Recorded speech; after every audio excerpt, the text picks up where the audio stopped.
Bahagia ini kita kembali dipertemukan oleh Allah Subhanahu wa taala dalam rangka melanjutkan pengajian kita membahas kitab Al-Unsu Billah, yaitu membahas tentang bagaimana kiat agar seseorang itu merasa nyaman dan betah tatkala bersama Allah Subhanahu wa taala. Di antaranya adalah langkah pertama yang dilakukan adalah menghilangkan penyakit yang ada di dalam hati. Dan kemarin sudah kita membahas tentang dua penyakit. Yang pertama kesyirikan, kemudian yang kedua adalah menghilangkan sifat dendam. Nah, tentang sifat dendam kita masih menyisakan sedikit, namun akan saya ringkas saja. Di halaman 24 penulis membawakan kisah. Kisah bahwasanya ada sekelompok pelajar di dalam masjid yang mempelajari Al-Quran, dan mereka adalah orang-orang yang bersemangat untuk melirihkan suara mereka agar tidak mengganggu orang-orang yang berada di dalam masjid dengan kegiatan ibadah yang lain. Namun dalam kondisi mereka melirihkan suara mereka tatkala mereka mengkaji Al-Quran, tiba-tiba datanglah seorang rajulun ghalidhun, seorang yang kasar. Kemudian orang yang kasar ini berbicara dengan pengajar di majelis tersebut, juga dengan cara yang kasar. Dengan cara yang kasar, dengan muka yang marah, ekspresi yang marah kepada pengajar tersebut di hadapan murid-muridnya. Kemudian dia mengatakan, rendahkan lagi suaramu. Fa nahnu naqra, kami juga sedang baca Al-Quran. Kemudian kata gurunya tersebut, faqala lahu abshir biiznillah. Jadi orang Arab itu kadang-kadang kalau ada orang minta satu hal, dia katakan abshir. Abshir itu artinya bergembiralah. Ya, aku turuti kehendak kau, maksudnya itu. Kemudian dia rendahkan suaranya dengan jauh lebih rendah lagi. Wa akmalal qira'ata wa ka'anna syai'an lam yakun. Ya. Ketika dia dimarahi di depan umum tersebut, ya gurunya tadi langsung tiba-tiba mengajak murid-muridnya merendahkan suaranya dan melanjutkan bacaan seolah-olah tidak terjadi apapun. Tatkala murid-muridnya bertanya kenapa demikian, kata beliau, ya selama ini juga sudah banyak orang-orang yang sudah menghormati saya, orang-orang yang memuliakan saya, ya 1-2 orang juga marah, nggak ada masalah. Ya, jadi dianggap ringan saja oleh guru tersebut. Demikian juga pernah terjadi, yaitu Syekh Abdul Razak bin Abdul Muhsin Al-Abbad ketika beliau sholat di Masjid Nabawi di kota Madinah. Beliau sholat, kemudian ada orang lewat, beliau tahan. Ya, beliau tahan seperti ini. Apa yang dilakukan oleh orang yang mau lewat tadi? Ditendang tangan Syekh Abdul Razak. Pak. Ya, kan tidak semua orang di situ tahu kalau di situ ulama. Kata Syekh Abdul Razak, tidak masalah. Saya doakan orang tersebut semoga dapat hidayah. Ya. Beliau sama sekali tidak mempermasalahkan orang tersebut karena di zaman sekarang banyak sekali orang-orang yang tidak mengetahui ilmu. Ya.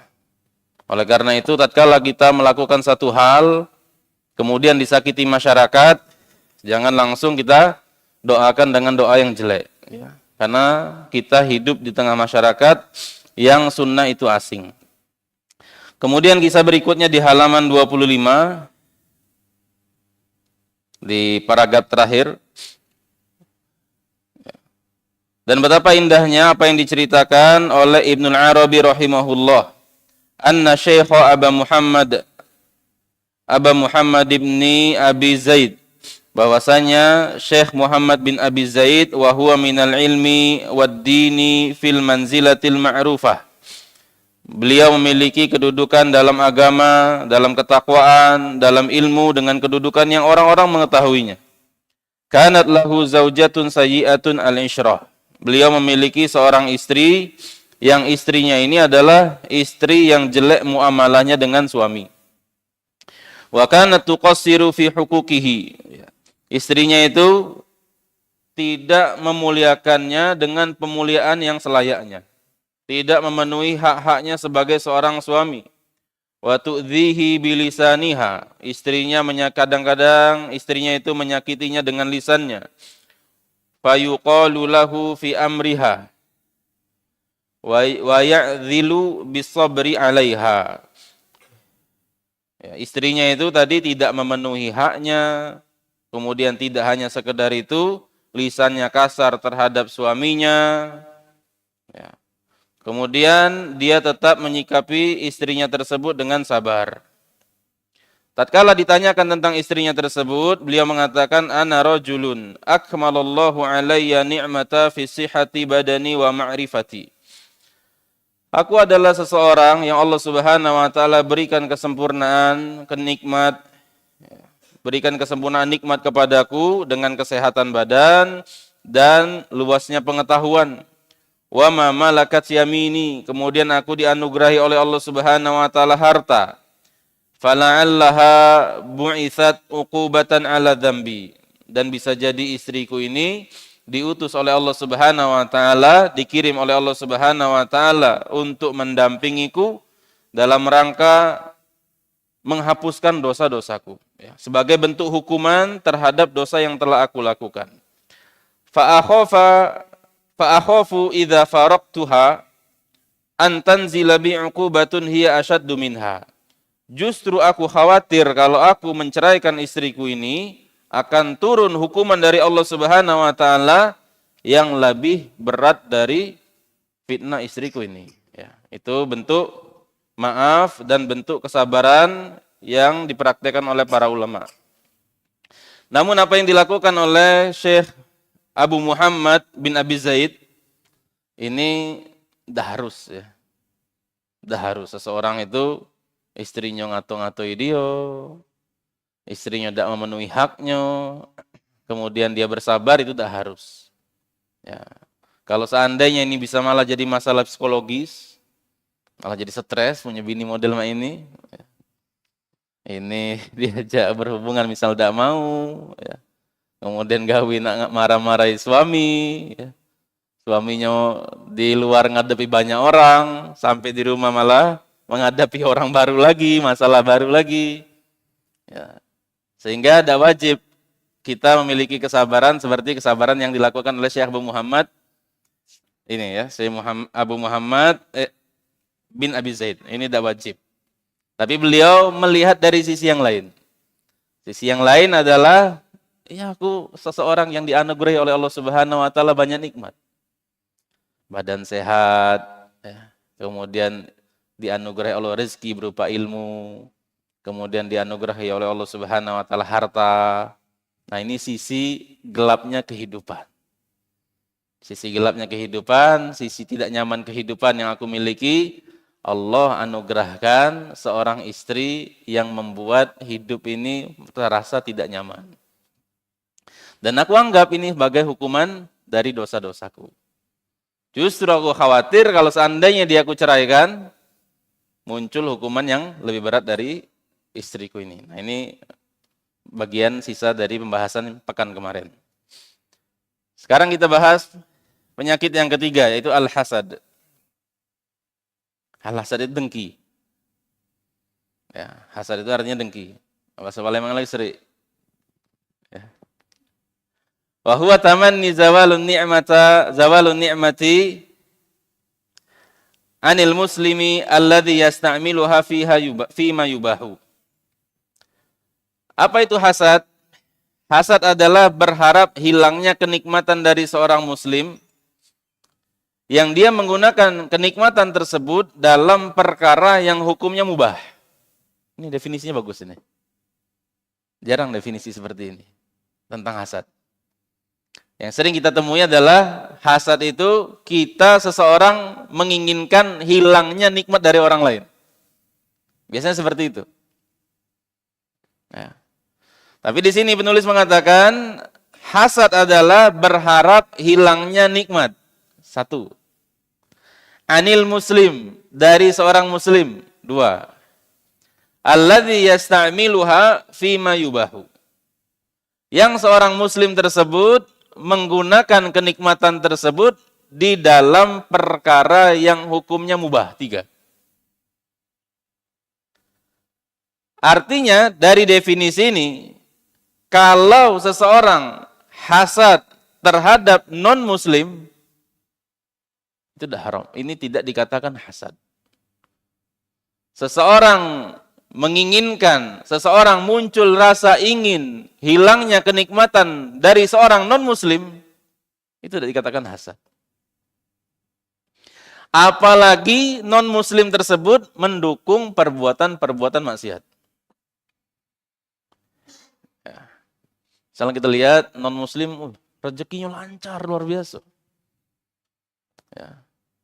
Dan rezeki lancar ini membuat dia semakin aktif berbuat kesyirikan. Dan melakukan aktivitas donasi-donasi kepada perbuatan-perbuatan maksiat. Kemudian kita katakan, mudah-mudahan dia rezekinya seret. Mudah-mudahan dagangannya tidak laris lagi. Ya, mudah-mudahan dia tertimpa ekonomi sulit. Ya, itu dah hasad. Ini pertama. Kemudian yang kedua di sini, yaitu terhadap seorang muslim, yang muslim ini menggunakan kenikmatan yang diberikan oleh Allah Subhanahu wa taala dalam perkara yang mubah.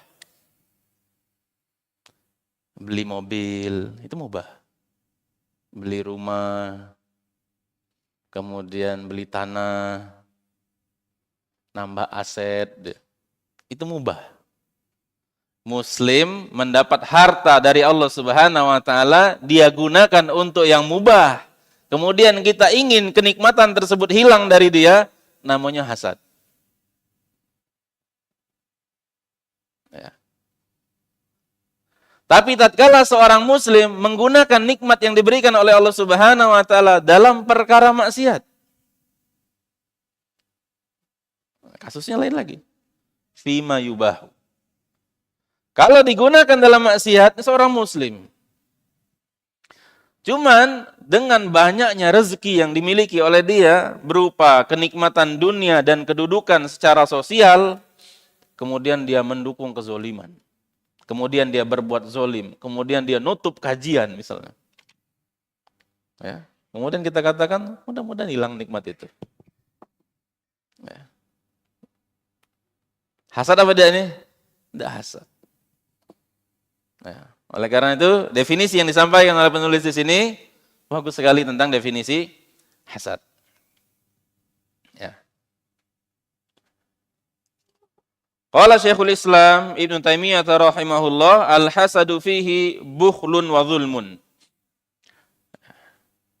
Hasad itu adalah satu perbuatan yang di dalamnya terdapat bukhlun wa zulmun. Terdapat sifat pelit dan kezoliman. Itu dalam hasad. Fa innahu bukhlun bima u'tihi ghairuhu. Pelitnya adalah dia pelit dari sisi seseorang itu mendapat anugerah.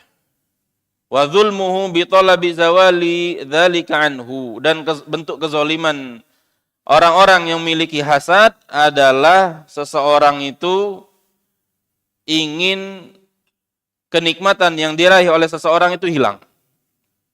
Ya. Jadi dia itu pelit dari sisi dia tidak mau orang lain dapat nikmat, walaupun nikmat yang diraih oleh orang lain ini bukan dari dia. Ya. Orang lain si A memberi kepada si B. Nah dia udah senang. Si A ini ngenjuk si B. Boro-boro dia nak ngenjuk ke si B itu. Si A yang ngenjuk si B, dia tidak senang sudah. Ya. Orang lain memberi kepada orang lain ini dapat bagian kenikmatan, dia tidak senang. Saking pelitnya. Dan kezalimannya adalah dia melakukan upaya. Dia melakukan upaya bagaimana kenikmatan yang didapatkan oleh seseorang itu hilang. Baik di hatinya tidak senang, atau dia melakukan provokasi, atau dia melakukan perbuatan yang merusak secara anggota badan. Dipaling, dirusak. Itu kezaliman. Nah itu dua sisi jeleknya hasad. Dan kata Ibnul Qayyim rahimahullah kalau salah, atau Ibnu Taimiyah juga, Syekhul Islam Ibnu Taimiyah, bahwasanya seseorang itu semua punya hasad. Bahkan Ibnu Hajar mengatakan hasad itu adalah sesuatu yang tertanam pada setiap manusia. Makanya kita lihat anak-anak kita kadang hasad. Ya. Anak kita diberikan mainan, ya, anak pertama diberikan mainan, anak kedua ribut. Dirusaknya oleh anak kedua ini. Hasad. Ya, karena hasad itu sesuatu yang sudah terpatri pada jiwa manusia. Cuman kata Syekhul Islam Ibnu Taimiyah, seseorang yang bodoh, seseorang yang jelek, itu menampakkannya. Sementara seorang yang baik, itu berusaha untuk menghilangkannya. Ya. Kita semua punya potensi untuk hasad. Dan hasad itu adalah penyakit hati. Kemudian penulis mengatakan walan tablugha akhil muslim kamalal iman walan tan'ama bisalamatil qalbi hatta tuhibba rif'ata al-aqranika wa tulabika wa ashabika fil ilmi wad din wad dunya wal qabul wa dzikril hasan. Wahai saudaraku seorang muslim, engkau tidak akan mencapai derajat keimanan yang sempurna dan engkau tidak akan memiliki kenikmatan berupa selamatnya hatimu, bersihnya hatimu, sampai engkau menyukai kolega-kolegamu, murid-muridmu, mendapatkan kedudukan yang tinggi. Teman-temanmu juga mendapatkan kedudukan yang tinggi. Dalam ilmu, dalam urusan agama, dalam urusan dunia, dalam diterima oleh masyarakat, wa dzikril hasan, dan mendapat nama baik. Jadi kita pengen, ya, seseorang itu tidak akan mencapai kedudukan iman yang sempurna sampai dia merasakan hal seperti itu. Dia pengen orang lain itu juga mendapatkan kenikmatan berupa keunggulan dalam ilmu,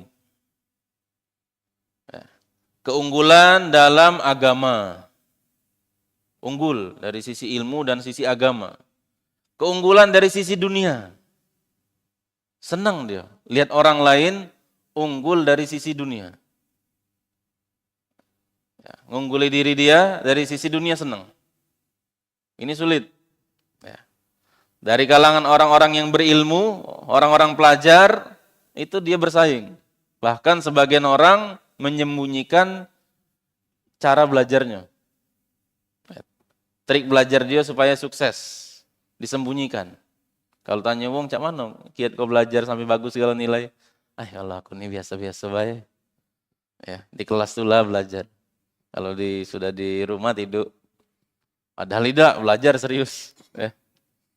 Cuman tidak mau berbagi. Demikian juga masalah harta. Bagaimana kiat supaya ini berhasil? Bagaimana kiat bangun ini, bangun bisnis ini, bangun bisnis ini? Jalani belah pokoknya. Sahadonya belah. Tidak mau kasih tahu. Ya. Nah itu seseorang tidak akan mencapai derajat keimanan yang sempurna sampai dia tidak masalah orang mengungguli diri dia. Kemudian orang diterima oleh orang lain. Ini juga terjadi di dunia dakwah. Ya. Kalau ada orang pendatang baru kemudian diterima oleh masyarakat, jamaahnya lebih banyak, bisa jadi timbul hasad. Ya. Kemudian juga mendapatkan nama baik. Nabi SAW bersabda, la yu'minu ahadukum hatta yuhibba li akhihi ma yuhibbu li nafsihi. Tidak beriman salah seorang di antara kalian hatta yuhibba, sampai dia mencintai li akhihi, untuk saudaranya, ma yuhibbu li nafsihi, segala sesuatu yang dia juga cintai untuk dirinya. Ya. Nah, hadis ini kadang-kadang disalah terjemah. Ya, kadang-kadang orang terjemahkannya, tidak beriman salah seorang di antara kalian sampai dia mencintai orang lain seperti mencintai dirinya sendiri. Ya, kalau yang belajar bahasa Arab, di situ maf'ul bihnya adalah ma. Hatta yuhibba ma. Itu maf'ul bihnya. Sehingga dia mencintai segala sesuatu untuk dirinya sebagaimana untuk saudaranya juga. Wa ma'nal hadis annal mausufa bil imanil al-kamil. Makna hadis ini adalah seseorang yang memiliki keimanan yang sempurna adalah mereka yang dalam muamalahnya, interaksinya dengan manusia, nasihan lahum, menginginkan kebaikan untuk mereka. Muridan lahum ma yuriduhu li nafsi, menginginkan untuk mereka segala sesuatu yang dia juga inginkan untuk dirinya. Wa karihan lahum ma yakrahuhu li nafsi, mereka juga benci untuk saudaranya sesuatu yang tidak juga dia sukai. Wa yatadammanu ay yufaddilahum ala nafsi, dan terkandung juga dalam hadis ini adalah seseorang itu lebih mengutamakan orang lain dibanding dirinya sendiri. Lianna kulla ahadin yuhibbu ayyakuna afdala min ghairihi. Kenapa bisa kita katakan bahwasanya hadis ini mengandung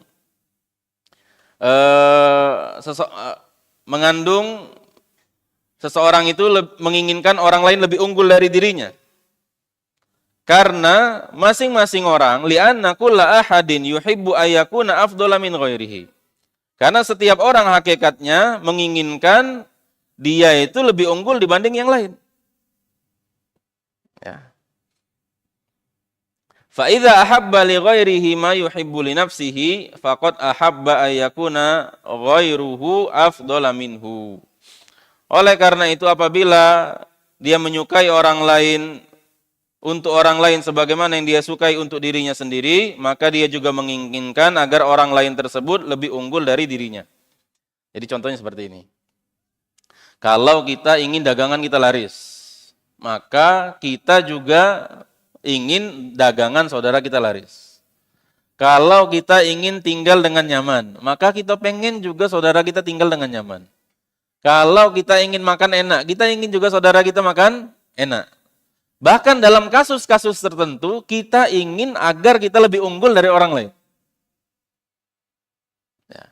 Kita ingin agar rumah kita lebih bagus, rumah kita lebih indah dilihat orang lain. Nah, itu keinginan kita untuk diri kita sendiri. Nah, keinginan kita untuk diri kita sendiri ini, kita praktekkan untuk orang lain. Kita tadi pengen unggul dibanding orang lain, kita praktekkan kepada orang lain, kita juga pengen orang lain itu lebih unggul dari kita. Itu tingkatan yang lebih tingginya seperti itu. Ya, secara prakteknya. Wa da'wa la budda laha min bayyinah. Dan pengakuan itu butuh bukti. Wa akbaru dalilin ala annaka tuhibbu lin-nasi ma tuhibbu li nafsik. Dan bukti terbesar bahwasanya engkau mencintai untuk orang lain sebagaimana sesuatu engkau cintai untuk dirimu sendiri, antamdaha min sadri man sadara minhu ma yastahiqqul madha. Buktinya adalah engkau mudah memuji orang lain ketika orang tersebut melakukan sesuatu yang layak mendapatkan pujian. Nah, itu mudah kita muji orang lain. Misalnya seseorang melakukan perbuatan terpuji, seseorang menulis dengan tulisan yang bagus, bukunya bermanfaat, ilmunya tersebar, kita puji, Masya Allah tulisannya bagus, Masya Allah ilmunya luas. Ya. Kemudian misalnya dalam hal tertentu, Masya Allah dia pelayanannya bagus, Masya Allah tempat dia itu tempat yang baik. Mudah kita muji. Ya. Tidak malah kita kritik padahal itu sesuatu yang layak untuk dipuji. Nah, itu buktinya. Wa tashkuruhu wa tadhkuruhu wa tadhkuru amalahu. Ya, kita bersyukur, berterima kasih kepadanya dan mengingat perbuatan-perbuatannya, menyebut perbuatan-perbuatannya di majelis-majelis. Wa tuhibbu an tasma'a min man yamdahuhu wa yuthni alaihi. Kita senang mendengar orang lain memuji dan menyanjung-nyanjungnya. Ya, ini bukti pengamalan hadis ini. Tatkala orang lain muji orang lain, itu di hati kita plong. Hati kita tidak bermasalah. Si A muji si B. Nah, kita tidak punya masalah dengan pujian itu. Kalau kita praktek, kalau kita malah kritik, nah itu kita belum mengamalkan hadis ini dengan pengamalan yang benar. Wa taf'ala asbaba allati yakunu biha tullabuka wa aqranuka wa ashabuka mithluka. Kita melakukan sebab-sebab agar murid-murid kita, teman-teman kita, sahabat-sahabat kita mencapai posisi seperti yang kita miliki, bahkan lebih baik dari diri kita. Dengan cara kita nolong mereka, tidak kita sembunyikan jalan-jalan yang mengantarkan seseorang kepada keunggulan, kesuksesan, dan kedudukan yang mulia. Ya, ini tips-tips. Ya.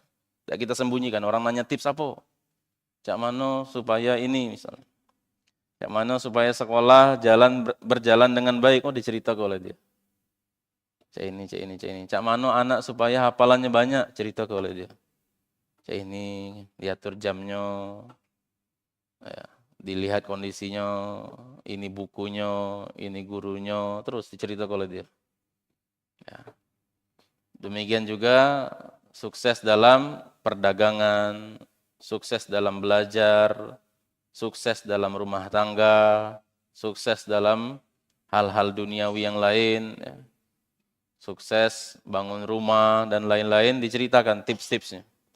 Sukses nabung, sukses umroh, sukses bisa haji dan lain-lain dia ceritakan tips-tipsnya. Nah, itu menunjukkan dia menginginkan orang itu mendapatkan kebaikan sebagaimana yang dia rasakan. Wa idza hasalat ala khairin dunyawi. Wa idza hasalta, apabila engkau mendapatkan kebaikan dunia dan agama, maka engkau mendapatkan keinginan untuk mengabarkan sebab-sebab pencapaianmu tersebut. Likayanalu mithla ma nilta au ahsana. Ya. Agar supaya orang lain mendapatkan apa yang engkau capai. Qala Syekh Muhammad Rashid rahimahullah fi qissati qatli Qabil wal Habil. Ya. Syekh Muhammad Rashid menceritakan tentang kisah saat terjadi pembunuhan Qabil dan Habil. Wa akbarul ibari fil ayati anna qissata ibnai Adama aqdamu qissatin. Ya. Pelajaran yang paling mulia, pelajaran paling terbesar dari ayat tentang kisah kisah pembunuhan anak Adam merupakan kisah yang paling klasik. Ini menunjukkan ala annal hasada kana matharu awwali jinayatin fi syarri. Ya. Ini menunjukkan bahwasanya hasad adalah pembangkit pertama kriminalitas atau perbuatan buruk. Jadi di sini diceritakan hasad, ya. Penyakit ketiga itu hasad, penyakit hati ketiga. Nanti penyakit yang keempat itu asyuh. Kemudian penyakit yang kelima itu sombong. Nah, tiga penyakit ini tiga penyakit yang mengantarkan pada dosa pertama. Ya. Hasad itu penyebab terjadinya pembunuhan pertama yang terjadi di alam semesta, di muka bumi. Ya, tatkala Qabil hasad dengan Habil. Ya, kasusnya kan zaman Nabi Adam itu punya anak kembar. Kalau lahir kembar. Nah, nanti nikahnya itu, yang kembar ini dinikahkan dengan yang kembar ini. Kembarnya laki perempuan. Nah, tidak dinikahkan, yang kembar ini tidak nikahkan, tapi dinikahkan dengan yang adiknya. Yang ini, laki-laki yang ini nikah dengan perempuan yang ini. Yang laki-laki yang ini dinikahkan dengan perempuan yang ini. Nah, sebagaimana yang sudah kita ketahui, bahwasanya kembarannya Qabil cantik.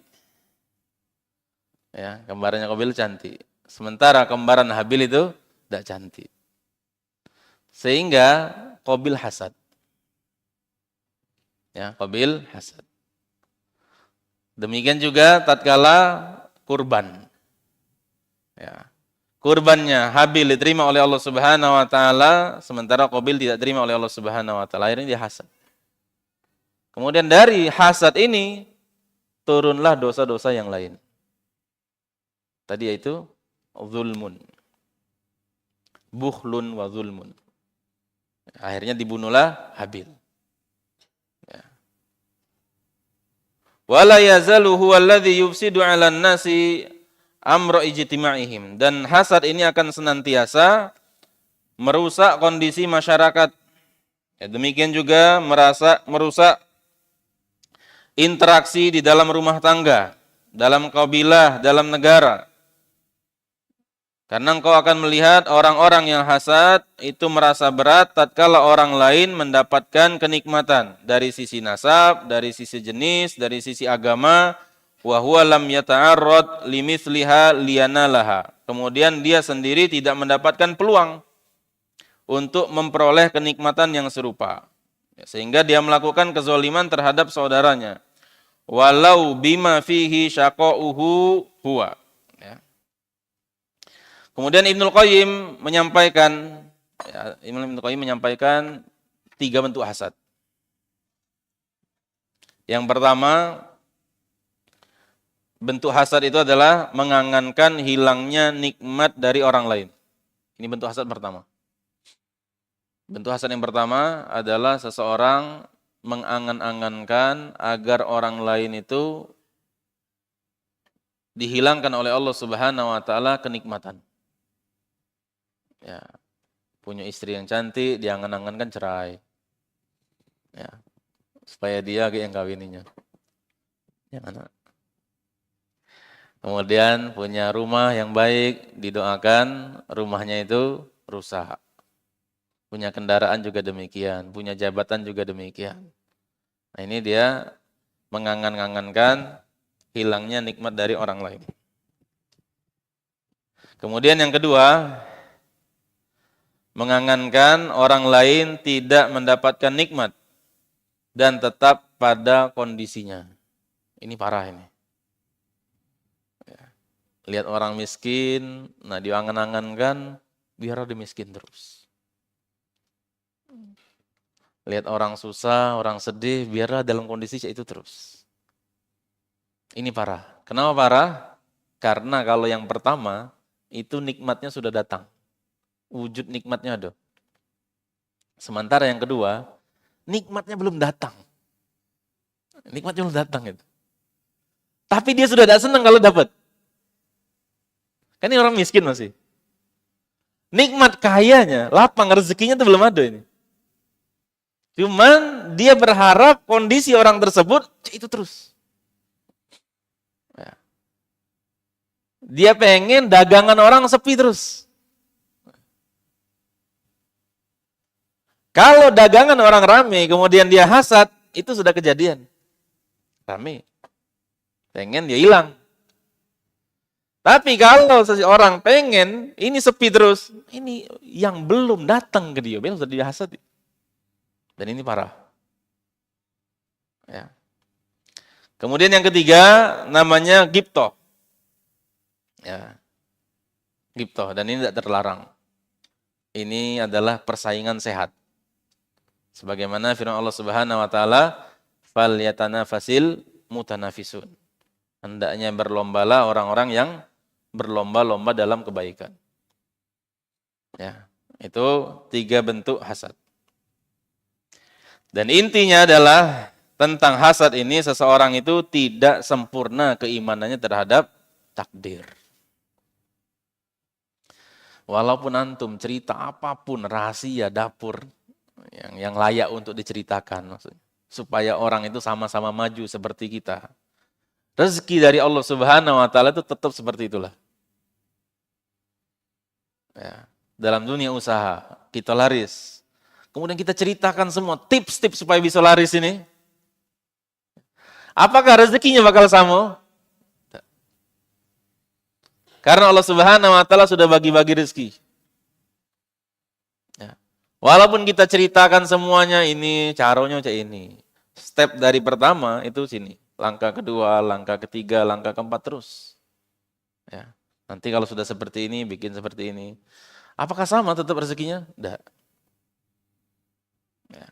Walaupun kita punya keinginan agar orang lain lebih unggul dari kita, apakah itu pasti terwujud? Tidak pasti. Oleh karena itu, intinya adalah iman kepada takdir. Ya. Kalau kita iman kepada takdir, kita pengen juga saudara kita maju. Kita pengen juga saudara kita unggul. Kita pengen juga saudara kita mendapatkan kenikmatan sebagaimana yang kita rasakan. Pengen gitu. Sehingga kita ceritakan. Ya. Tanpa ada rasa beban. Tanpa ada rasa keyakinan bahwa seandainya kita menceritakan ini bakal mengurangi jatah kita. Tidak ada keyakinan seperti itu. Ya. Karena apa? Karena rezeki telah dicatatkan oleh Allah Subhanahu wa taala semua masing-masing. Kemudian penyakit yang keempat adalah asyuh. Apa itu asyuh? Wa huwa syiddatul hirsi 'ala syai'. Ya. Asyuh adalah ketamakan seseorang terhadap sesuatu. Wal ihfa'u fi talabihi, dan seseorang itu benar-benar ihfa, jor-joran, maksimal. Istiqsa dia. Semaksimal mungkin untuk mendapatkan apa yang ingin dia gapai. Wa jasha'u an-nafsu, wa jasha'un nafsi alaihi, dan jiwanya rakus, memiliki keinginan kuat terhadap hal tersebut. Nah, itu namanya syuh. Wal bukhlu man'u infaqihi ba'da husulihi. Sementara pelit itu adalah seseorang tidak mengeluarkan sesuatu setelah dia mendapatkannya. Dia senang agar harta tersebut tertahan. Nah, itu namanya bakhil. Kalau syuh tadi sebelum dapat. Sebelum dapat itu semangat luar biasa untuk mendapatkannya. Pokoknya segala sesuatu dia curahkan, pikiran, tenaga, relasi, semua dia curahkan untuk mendapatkan hal yang dia cita-citakan. Namanya syuh. Nah, sudah didapatkan, tidak mau diberikan, namanya bakhil.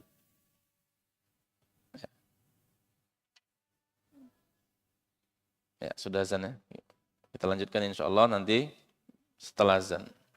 Sallallahu ala nabiyina Muhammadin wa ala alihi wasallam.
استقيموا اعتدلوا terus merapatkan saf.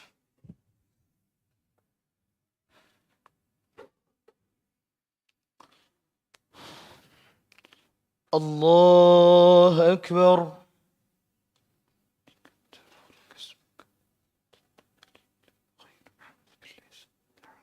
الشيطان الرجيم. بسم الله الرحمن الرحيم. الحمد لله رب العالمين الرحمن الرحيم مالك يوم الدين إياك نعبد وإياك نستعين اهدنا الصراط المستقيم صراط الذين أنعمت عليهم غير المغضوب عليهم ولا الضالين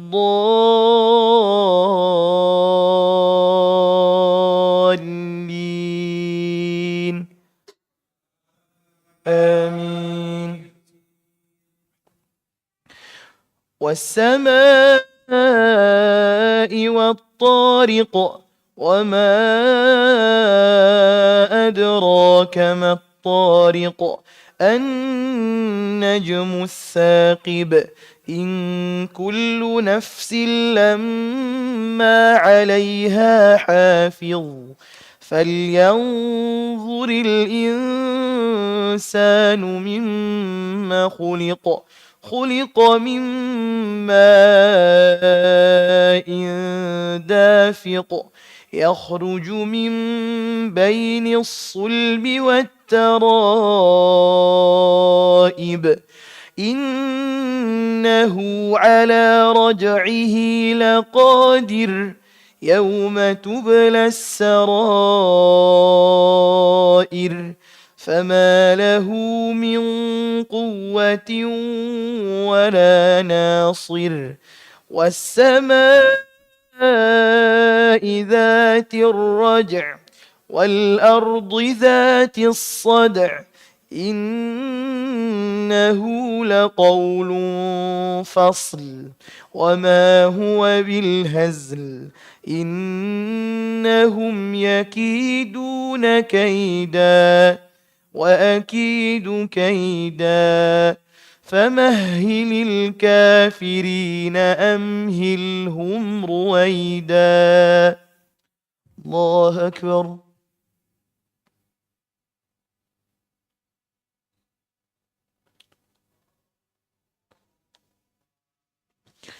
سمع الله لمن حمده.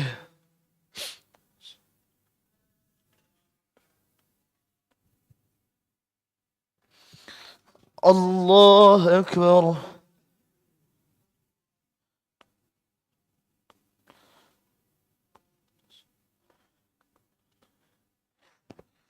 الله أكبر.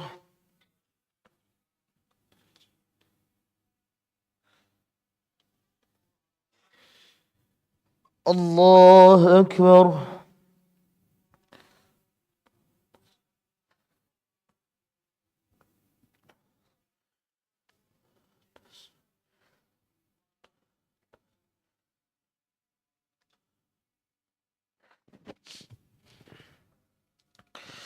الله أكبر. الحمد لله رب العالمين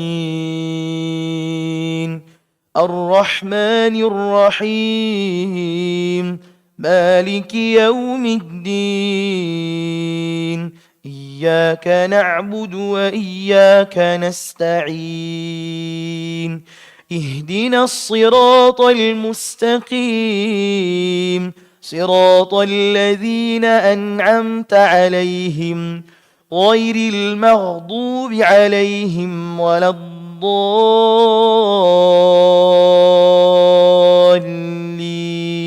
الضالين آمين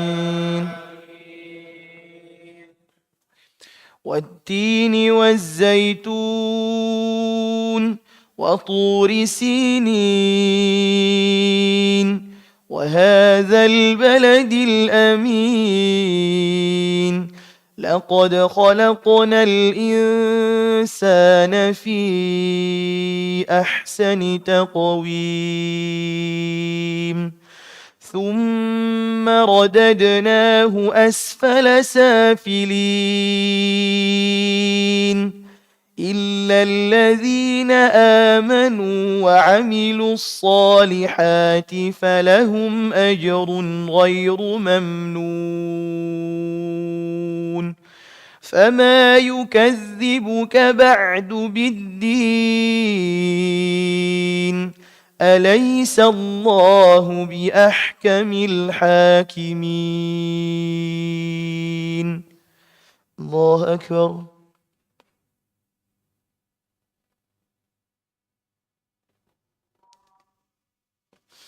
سمع الله لمن حمده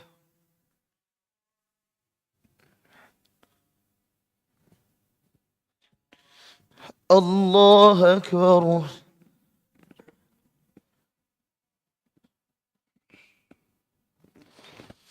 الله أكبر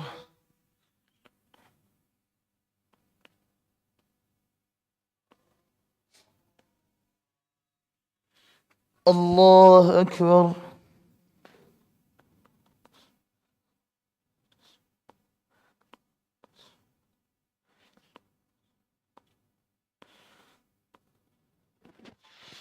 الله أكبر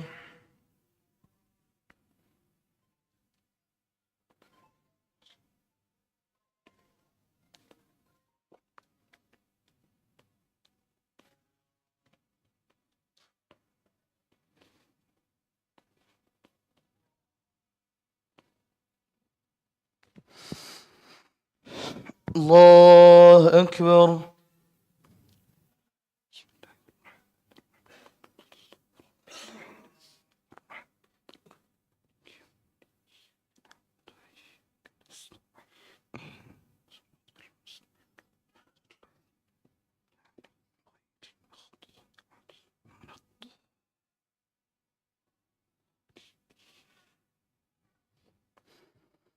الله أكبر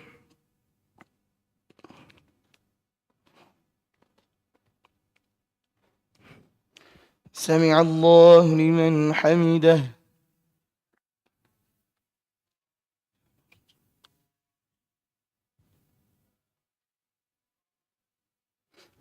الله أكبر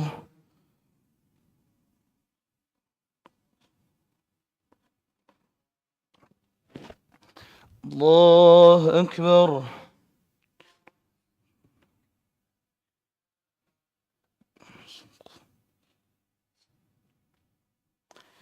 الله أكبر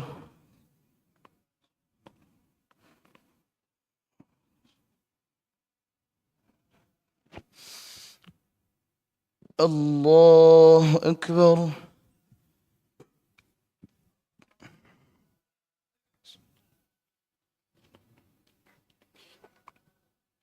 الرحمن الرحيم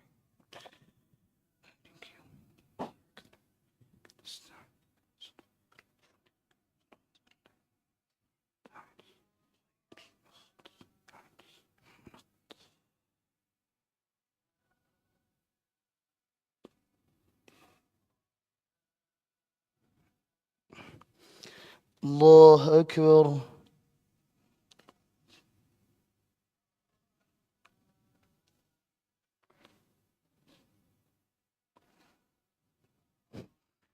سمع الله لمن حمده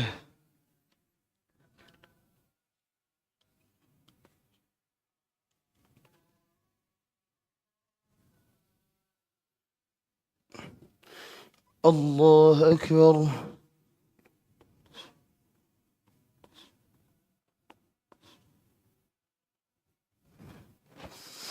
الله أكبر.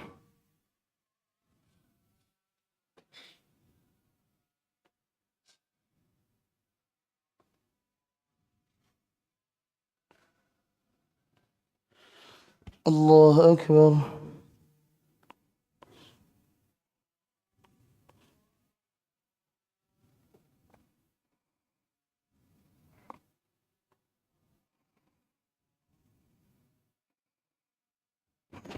الله أكبر.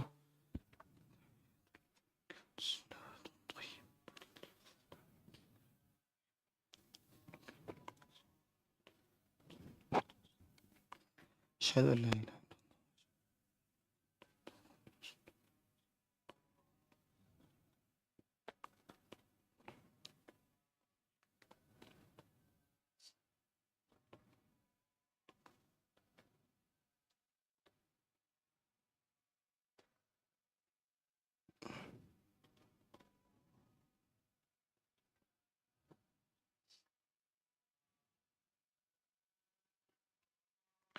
السلام عليكم ورحمة الله. السلام عليكم ورحمة الله.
Alhamdulillahirabbil alamin. Assalatu wassalamu ala Rasulillah wa ala alihi wa ashabihi ajma'in. Amma ba'du.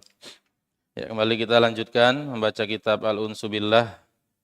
Kiat-kiat agar merasa tenang bersama Allah Subhanahu wa taala. Yaitu langkah pertama yang kita lakukan adalah menghilangkan penyakit hati. Menghilangkan penyakit hati, dan penyakit hati yang baru saja kita selesaikan adalah membahas tentang hasad.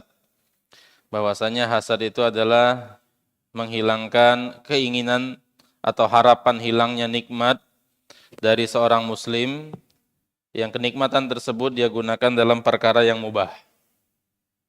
Kemudian berikutnya adalah asyuhu. Syuhu tadi kita sampaikan, yaitu seseorang memiliki ketamakan dan hasrat yang besar untuk meraih kenikmatan yang ada di dunia. Ya, rakus terhadap dunia, semangat terhadap segala sesuatu fasilitas yang ada di dunia. Nah, itu namanya asyuh. Ya. Dan penyakit asyuh ini akan di sini dijelaskan bakhilu ba'dal husulihi fal bukhlu thamratu syuh. Penyakit pelit itu adalah buah dari adanya syuh. Wa syuhu yad'u ilal bukhli. Dan syuh itu akan mengantarkan seseorang kepada rasa pelit. Jadi tatkala seseorang pelit, maka rasa pelitnya tersebut itu lahir dari semangat besarnya untuk memiliki dunia. Tatkala orang berusaha semaksimal mungkin untuk mendapatkan dunia, ya, jerih payah dia lakukan, usaha yang besar dia curahkan, maka tatkala sudah dapat, itu berat memberi orang lain. Ya, ini sudah didapatkan dengan susah payah, dengan pikiran yang berat, lemak bayi dia tinggal minta. Nah, itu lahir perasaan seperti itu. Dan tatkala seseorang asyuh, dia tadi syuh, Yad'u ilal bukhli. Ya, mengantarkan dia kepada sifat pelit. Pelit lahir dari syuh. Syuh itu akan mendorong dan memotivasi seseorang melakukan aktivitas atau perbuatan pelit. Wasyuhu kaminun fin nafsi. Dan sifat asyuh itu tersembunyi pada jiwa seseorang, tidak tampak. Faman bakhila faqad ata'a syahhahu. Siapa yang pelit, maka dia telah menaati, telah menuruti sifat syuh yang tersembunyi di dalam jiwanya. Dan siapa yang tidak pelit, maka dia telah mengingkari rasa asyuh yang terdapat di dalam hatinya.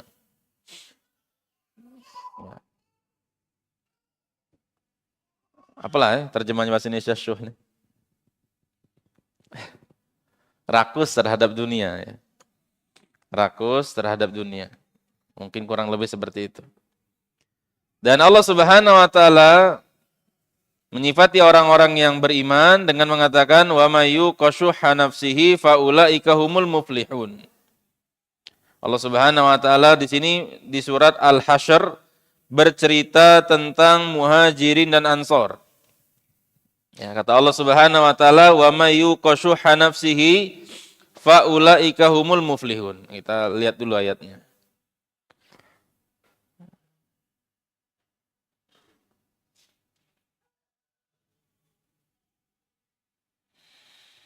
Surat Al-Hasyr ayat 9.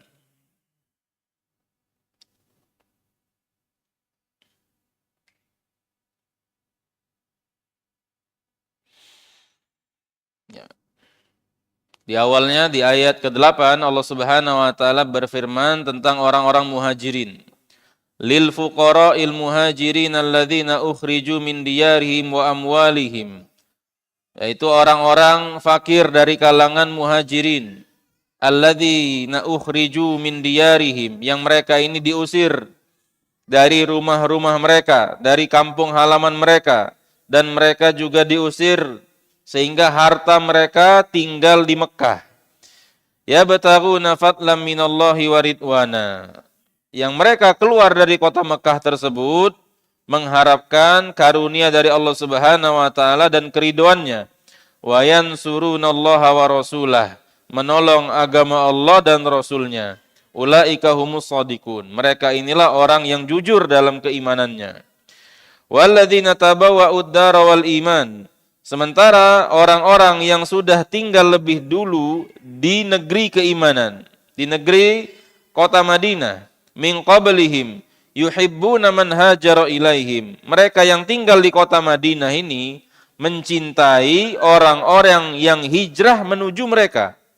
Artinya sahabat Ansor itu mencintai sahabat Muhajirin. Wala yajiduna fi sudurihim hajatan min ma'utu. Dan tidak terdapat di hati-hati mereka hajatan min ma'utu, kebutuhan terhadap apa yang datang kepada mereka.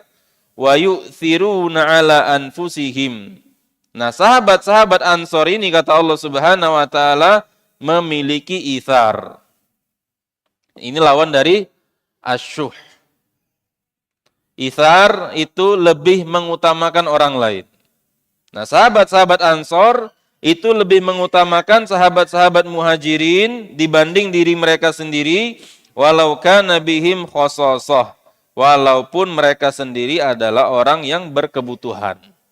Di antara contoh kasusnya adalah tatkala Nabi SAW memiliki tamu. Nabi SAW memiliki tamu, Nabi tanya ke rumah istri-istrinya, ada tidak hidangan yang bisa disajikan untuk tamu ini? Istri-istri Nabi semua mengatakan, tidak ada hidangan.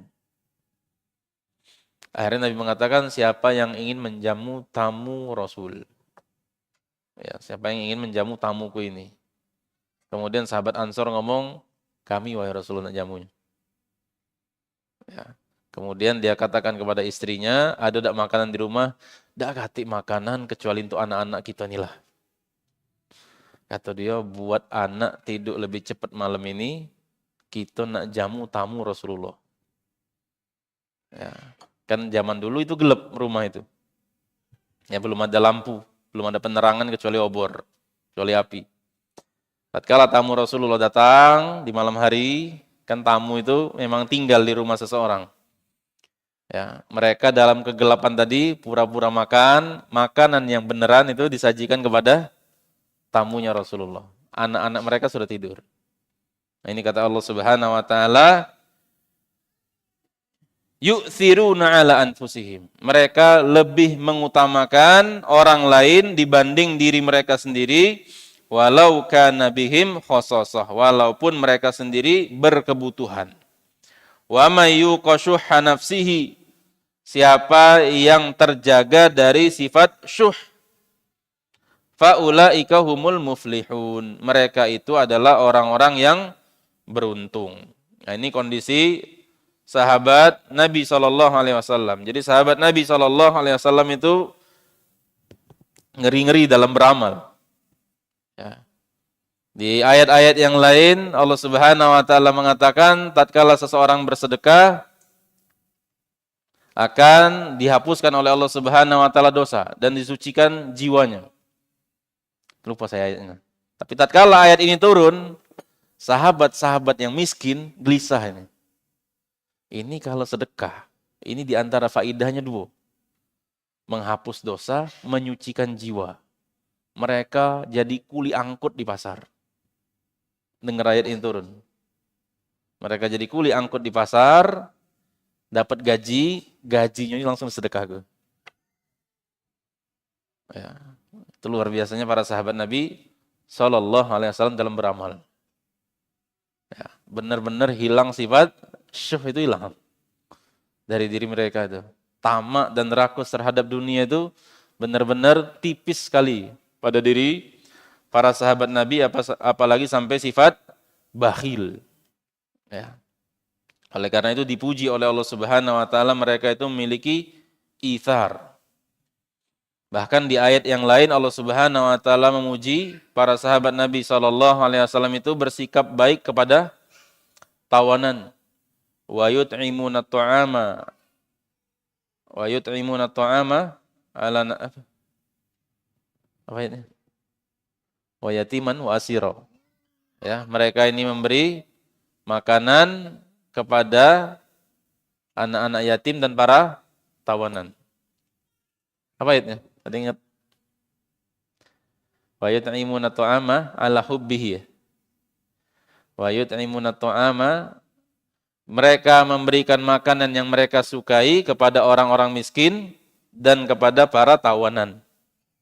Jadi makanan yang mereka sukai itu diberikan oleh para sahabat kepada orang-orang yang sebelumnya pengen bunuh mereka. Kalau gitu cuman lah. Ada orang maling, bukan bunuh kita, maling ini. Apa kata orang kita? Bakar. Kata orang kita kan itu. Oceh, siksa, kebuki, pukul. Itu kalau orang maling. Ini ada orang dalam satu peperangan, orang ini mau bunuh mereka, cuma tidak berhasil sehingga jadi tawanan statusnya. Diperlakukan oleh para sahabat, diberikan makanan yang mereka sukai. Sampai kaget orang-orang Mekah itu.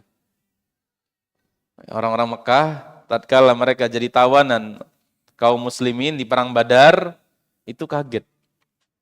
Mereka dapat makanan. Ya. Mereka dapat makan roti, sementara para sahabat makan kurma. Malah, ya. Kemudian penyakit yang kelima, yaitu al-kibru, sombong. Ini 3 penyakit yang pertama yang ada pada manusia. Ya. Sombong penyakitnya iblis tadi, hasad penyakitnya Qabil, asyuh penyakit siapa? Bapak kita Adam. Ya. Kenapa asyuh? Yaitu tatkala Allah Subhanahu wa taala membolehkan semua yang ada di surga kecuali satu. Ya. Wala taqraba hadhihi syajarah. Ya. Satu saja. Semua yang ada di surga ini bisa dinikmati kecuali satu. Yaitu jangan dekati pohon itu, kata Allah. Kemudian setan menggoda bapak kita Adam sehingga punya jiwa asyuh, dibangkitkan sifat asyuhnya. Oleh karena itu setan itu menggoda kita menjadikan sesuatu yang lapang terlihat sempit. Dan menjadikan sesuatu yang sempit dan sulit itu terlihat lapang dan mudah. Itu diantara gaya setan menggoda manusia. Ini kan boleh semua ini. Yang lain nih. Yang boleh semua ini, itu terasa bagi Nabi Adam sempit. Pengen yang itulah sih kok itulah. Jangan dekat sini. Ya. Terasa seolah-olah yang satu ini, itulah yang paling dikejar. Sama seperti kita tatkala bermuamalah, tatkala kita menghadapi sesuatu yang haram. Seolah-olah tatkala orang dikatakan tidak boleh ini, tertutup bagi dia jalan-jalan yang lain. Sehingga wajar orang-orang mengatakan, yang haram saja susah, apalagi yang halal. Karena seperti itu cara setan menggoda manusia, bapak kita Adam, taruhlah 10% yang tidak boleh misalnya. 90% yang lain boleh. Nah yang 90% ini terlihat seperti 10%. Wah sulit ini dicapai. Tidak bisa ini. Sempit, susah hidup kalau ini. Tapi yang 10% tadi terlihat seperti 90%. Justru ini yang mudah didapatkan. Justru ini yang berada di hadapan. Justru ini yang lebih terbuka peluang. Cara setan goda kita. Ya. Itu sifat asyuh. Jadi 3 penyakit hati yang pertama yang dijelaskan di sini yang kita bahas pada malam ini. Ini semua adalah 3 penyakit hati yang klasik. Yang ada sejak dulu. Ketika makhluk pertama muncul di muka bumi ini. Al-kibru wa huwa raddul haqqi wa ihtiqarin nas. Raddul haqqi wa ihtiqarun nas.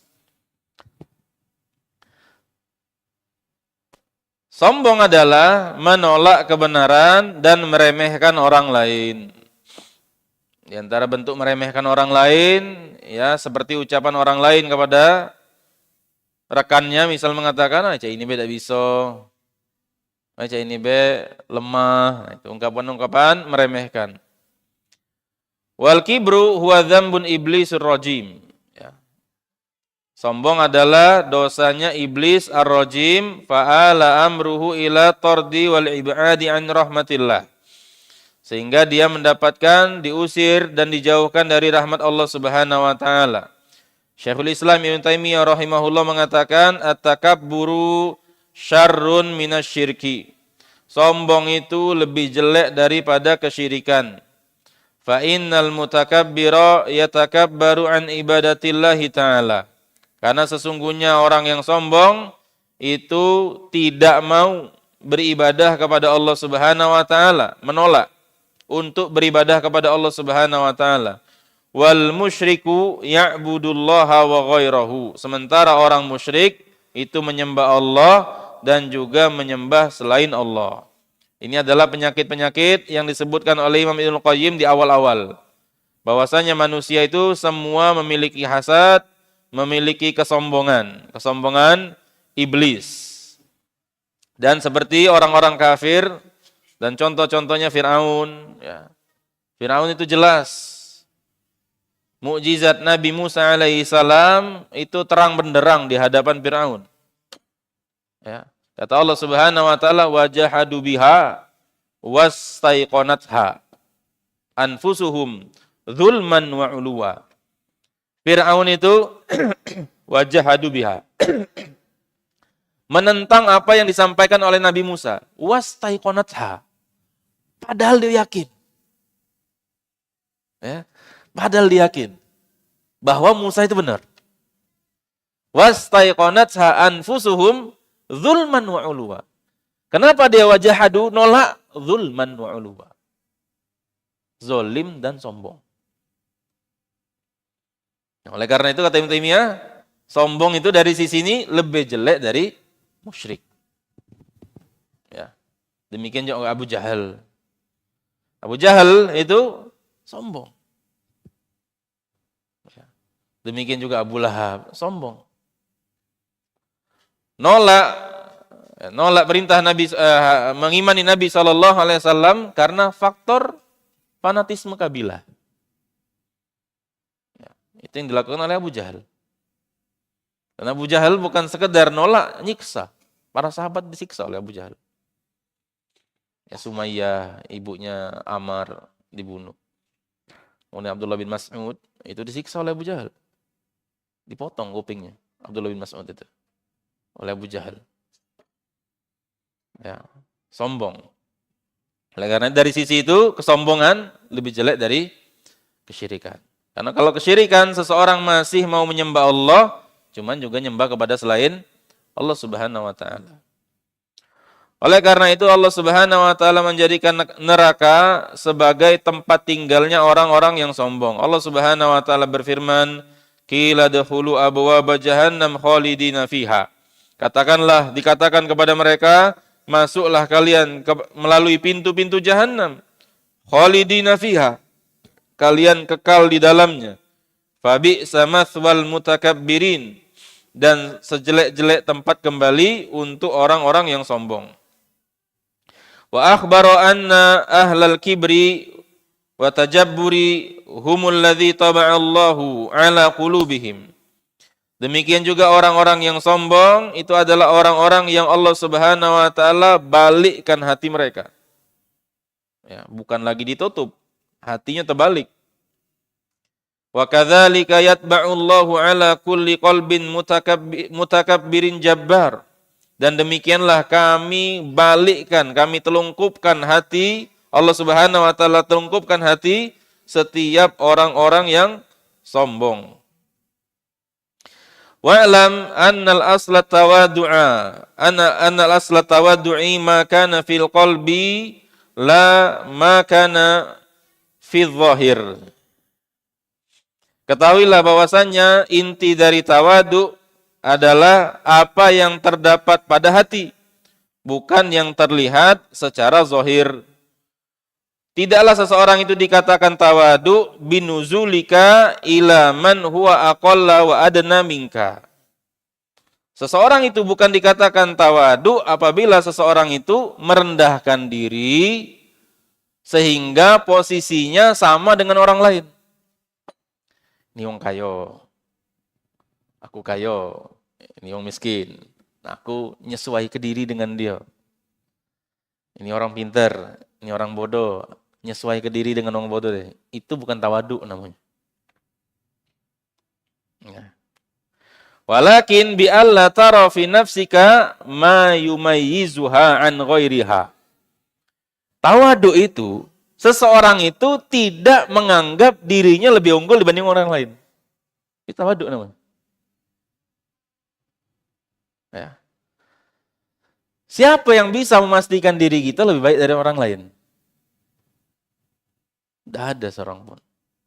Nah, tatkala seseorang punya perasaan pengen menyesuaikan dengan orang lain, saya ustadz, ini jamaah, nah mampu menyesuaikan dengan orang di bawah itu, nah, aku nak turun level dulu, aku nak nurunkan kondisi aku dulu. Ini kenapa orang punya seperti ini? Karena sebelumnya dia ngerasa tinggi. Sehingga dia perlu nurunkan posisi. Nah, ini bukan tawadu. Karena dia sudah ngerasa tinggi duluan. Tawadu itu benar-benar dia tidak memandang orang lain itu di bawah dia. Seperti kata Hasan Al-Basri. Tawadu itu adalah setiap engkau melihat seorang muslim, engkau tidak merasa engkau lebih baik dari orang tersebut. Ya. Setiap engkau melihat seorang muslim, engkau meyakini orang itu lebih baik dari dirimu. Itu tawadu. Sehingga dia tidak perlu nurunkan posisi.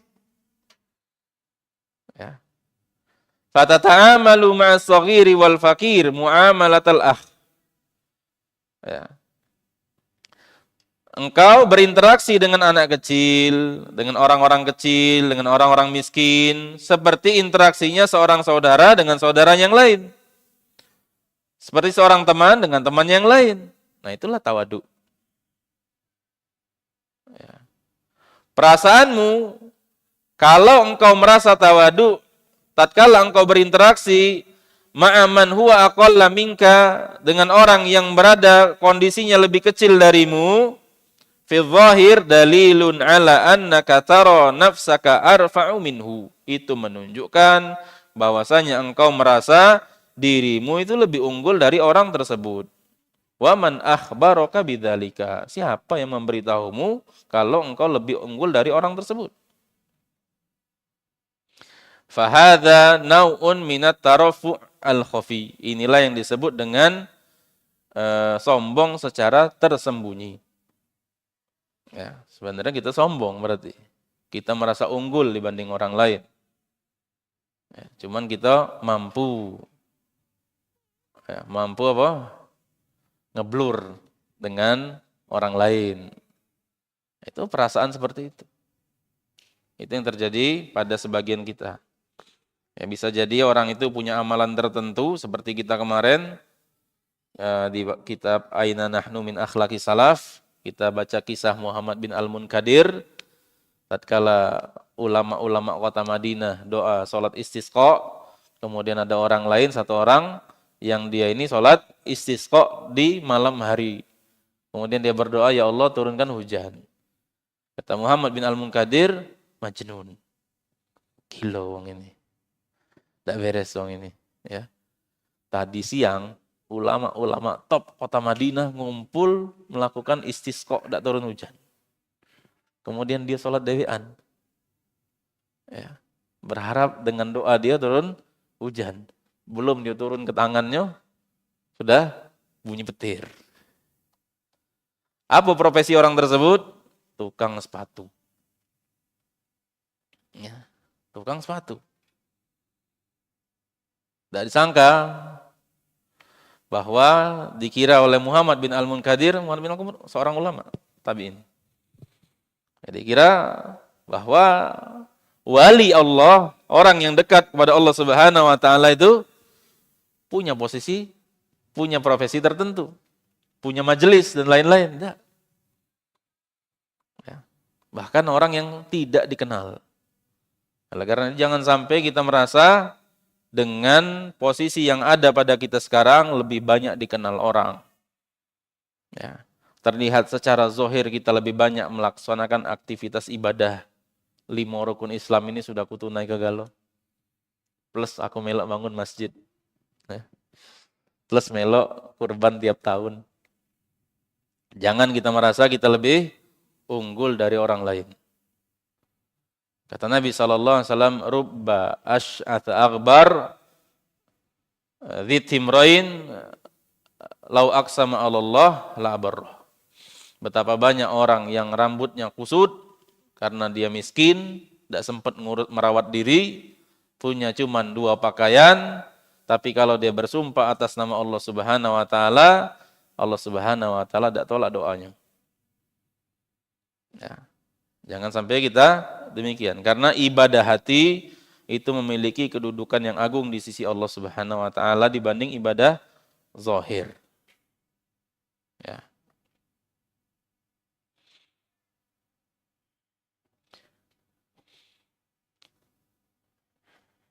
Oleh karena itu di sini disebutkan syair, fala taghtar bil izzi wal mali wal muna. Janganlah engkau tertipu dengan kedudukan yang mulia, dengan banyaknya harta, serta janganlah engkau banyak cita-cita dan angan-angan.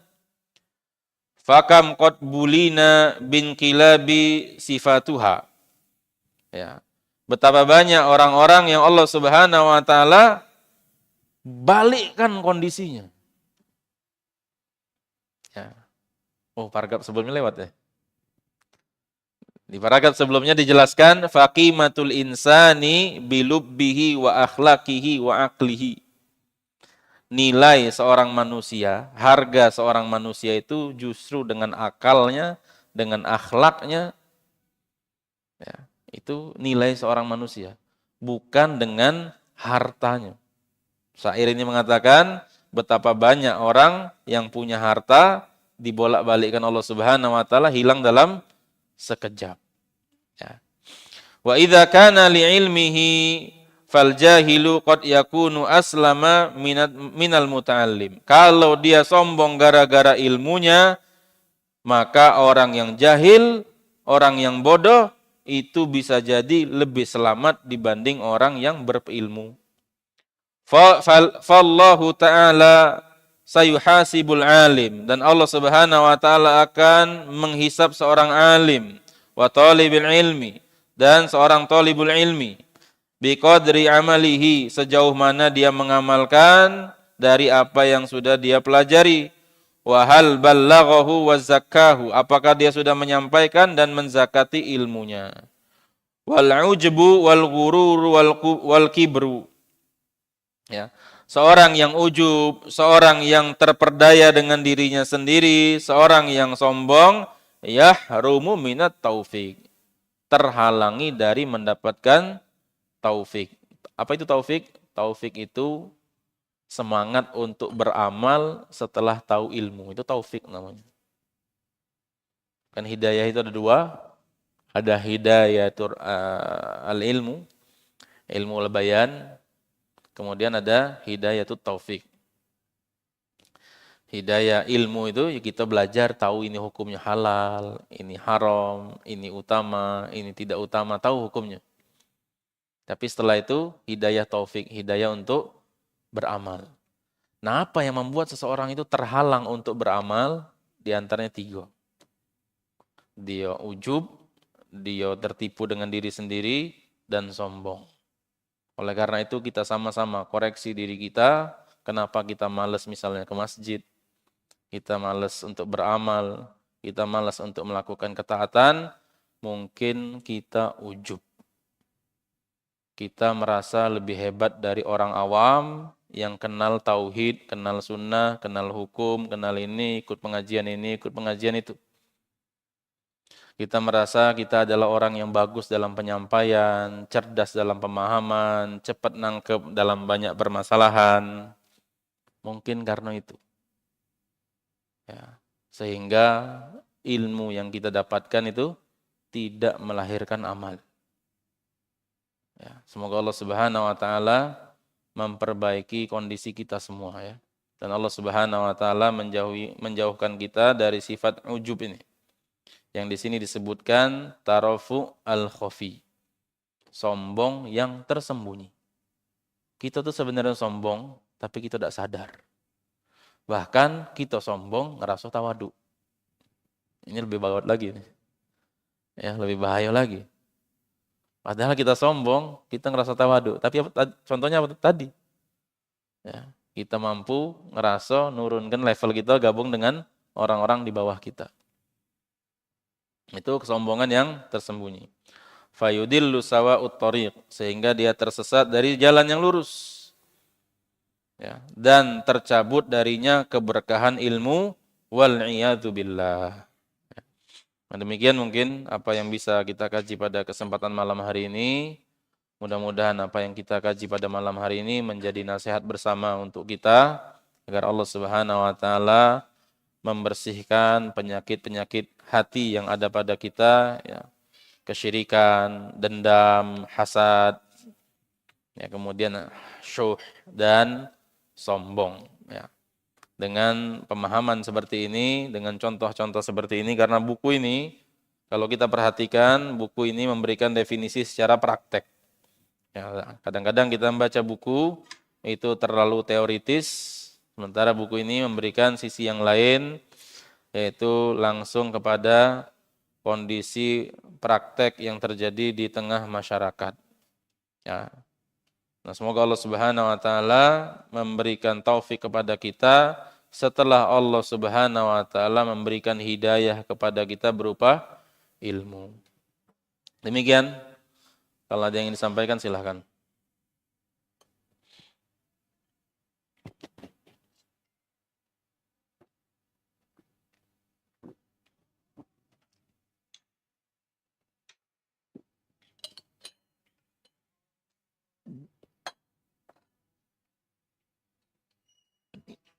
Apa?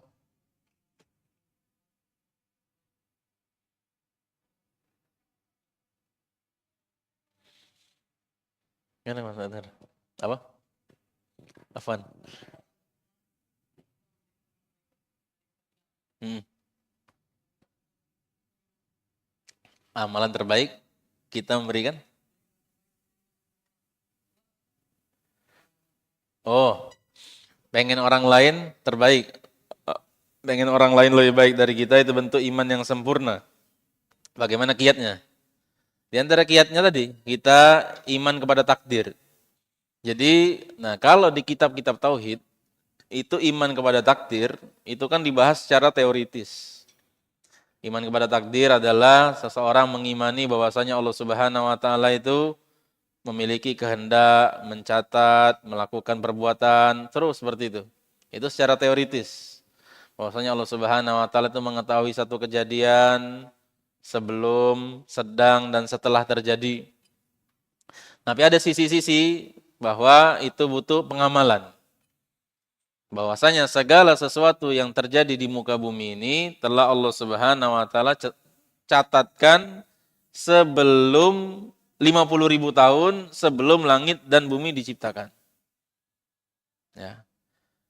50.000 tahun sebelum langit dan bumi diciptakan, takdir manusia itu telah Allah tuliskan.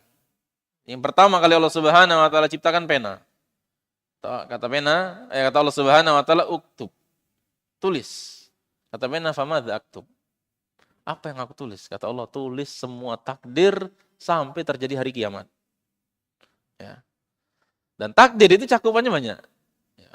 Perbuatan orang, rezeki orang, kesehatan orang, usia orang, terus pokoknya. Dan itu tidak bakal meleset. Nah, setelah kita tahu bahwasanya rezeki itu telah ditentukan oleh Allah Subhanahu wa taala, ya rezeki berupa sehat, rezeki berupa ilmu, rezeki berupa harta, rezeki berupa kebahagiaan, rezeki yang lain-lain semua pokoknya terkategorikan sebagai rezeki itu sudah dicatatkan oleh Allah Subhanahu wa taala, tidak bakal bertambah dan tidak bakal berkurang, tidak bakal bertambah tatkala orang menempuh cara yang haram dan tidak akan berkurang apabila seseorang fokus kepada cara yang halal, tidak akan berkurang, tidak akan bertambah. Kita yakin itu, maka kita tidak punya beban. Tatkala kita menginginkan orang lain mendapatkan kebaikan, tidak punya beban gitu. Saya ngajari orang, misalnya, saya ngajarkan orang ilmu tertentu.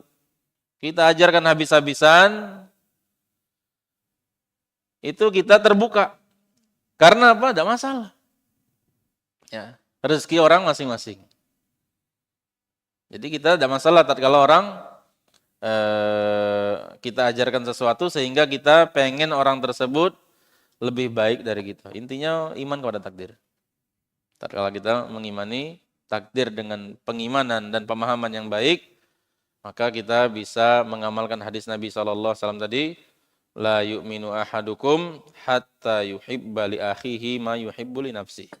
Tidak beriman secara sempurna salah seorang di antara kalian sampai dia mencintai segala sesuatu untuk saudaranya sebagaimana dia sukai hal tersebut untuk dirinya. Ya, cukuplah sudah 8:30. Mudah-mudahan apa yang kita kaji ini bermanfaat dan insya Allah pekan depan kita masuk ke penyakit hati yang ke-6 yaitu cinta dunia. Nah, ini penting sekali. Karena cinta dunia itu banyak. Ya, dunia itu bukan cuma harta, dunia itu juga popularitas dan hal-hal yang berkaitan dengan dunia. Ya. Nah, itu juga merupakan penyakit hati. Batasan-batasannya seperti apa yang terlarang, nanti insya Allah akan kita bahas di pekan depan. Demikian kita tutup dengan doa kafaratul majlis. Subhanakallahumma bihamdika asyhadu an la ilaha illa anta astaghfiruka wa atubu ilaik. Assalamualaikum warahmatullahi wabarakatuh.